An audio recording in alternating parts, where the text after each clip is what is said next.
Thank you so much for joining me today. I am Dr. Joshua Kolawole, and today I want to talk about leading transformation in a mediocre organization.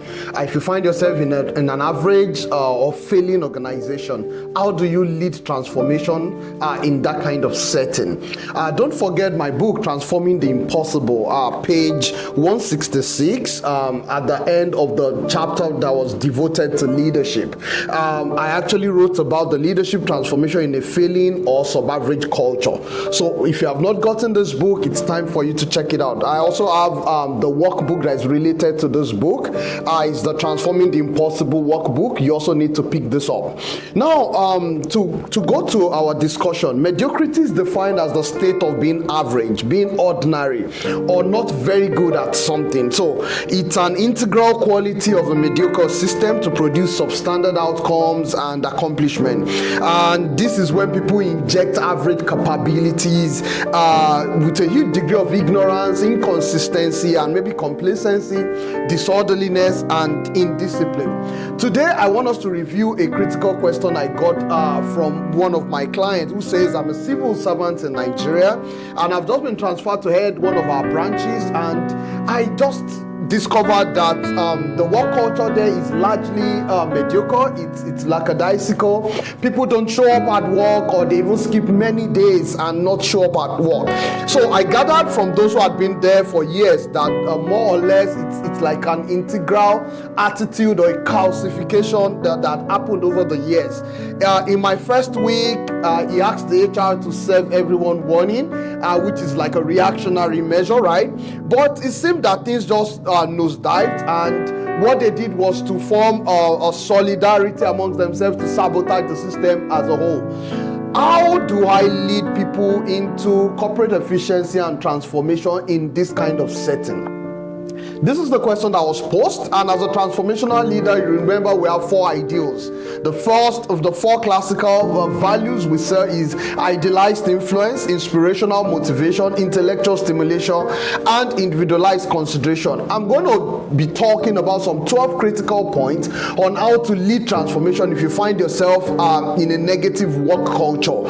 Because when you have a work culture where resistance to change is challenging, where the work culture that you have there is deeply average, then it becomes very, very crucial for you to step up as a transformational leader then to lead.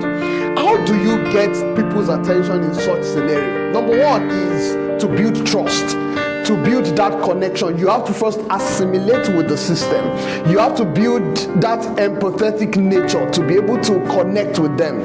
If you do not show strong empathy enough, people will not even trust you, let alone be able to build a relationship with you. So when you find yourself in an average culture, the first thing is to be strategic and find a way to connect with each person. You have to build trust and relationship. That's the first point. If you're able to show empathy and you demonstrate that you understand the challenges they are facing and that you're willing to work with them to reduce every form of resistance. And number two, in building trust is you have to be transparent.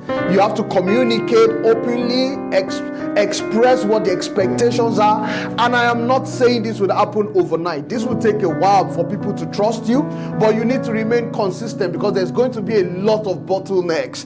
If you're able to build trust, in the process of engaging them to build trust and relationship, you would also discover that you are getting to understand the root causes of all these challenges. I can remember many years ago when I went to assess a facility, and I discovered that the matron that used to be very energetic, very intelligent, very committed to the work, has a low morale to the job, and I kept asking questions, only to discover that she's not been paid for the past 6 months because of an error in a certain administrative reorganization at the ministry level. So all issues like this, you'll be able to conduct a thorough assessment, identify barriers at cultural level. You'll be able to get them on a listening tour. You would identify who the key influencers are in the organization. So the first point is for you to build trust and build that strong relationship with great empathy. The second point is to understand the root causes. So while you're building trust, you're also using the opportunity opportunity to engage with them more,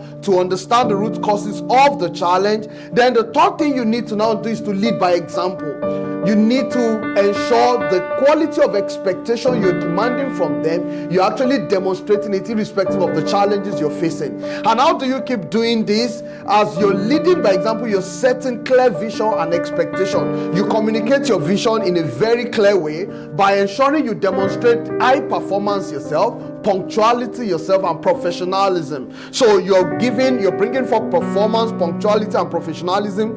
Then you start working on developing clear policies and procedures and the way things has to be done. And of course, you now start reinforcing some organizational value system that you talk to them about. So you define those in meetings, in memos, in one-on-one conversation. You ensure these values and standards are communicated continuously. I'm not saying you will get immediate results. John Carter also acknowledged that, and he said there will be increase in percentage of those who will get the vision as you keep going. So the next thing is you have to foster positive team spirit and solidarity. In that environment, you have to encourage collaboration. You have to address grievances quickly. You don't allow gaps in information flow. And then you have to empower and motivate staff. You have to provide training and support. By the time you start recognizing and rewarding performance, providing opportunities for growth, offering training and support, people will start yielding and understanding the more why they need to move from an average or sub-average culture to now building a high performance culture. When you do this collaborative effort, you ensure you give authority, you delegate tasks to them, you encourage participation and ownership, and then the first thing I would expect you to do is to start driving small changes. You start leading them to drive small changes. When you have done 2-3 cycles of small changes using maybe the DCA model or PDSA model, then you can look for a leaping. You can move on a major transformative goal. The advantages of bringing a transformative goal after doing several cycles of small goal is it helps them shatter some barriers and it helps them refactor or redefine some realities around them. Then one crucial point I need you to know as a leader is you must address resistance, negative behaviors, and underperformance constructively. You must ensure that you know how to address each cadre of staff. And then if you're going to do this, you may need to focus on reformation and not punishment. Your goal will be to emphasize meeting the new standards until people are able to catch up to get it. It's going to take a while, but it's doable. You set clear expectations and you provide feedback consistently. Then you put in place monitoring and evaluation and even communication systems where you celebrate wins. Those who are doing well, you celebrate them in the presence of others.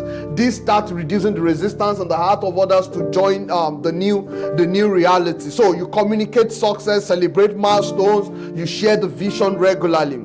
I'm wrapping up now, and my final point will be to ensure that you implement recognition, rewarding, and reinforcement of improvement. Ensure you recognize great effort even if it ends up with a bad result. Recognize the great effort that was put in. And ultimately, at some point, you will know if you need external support.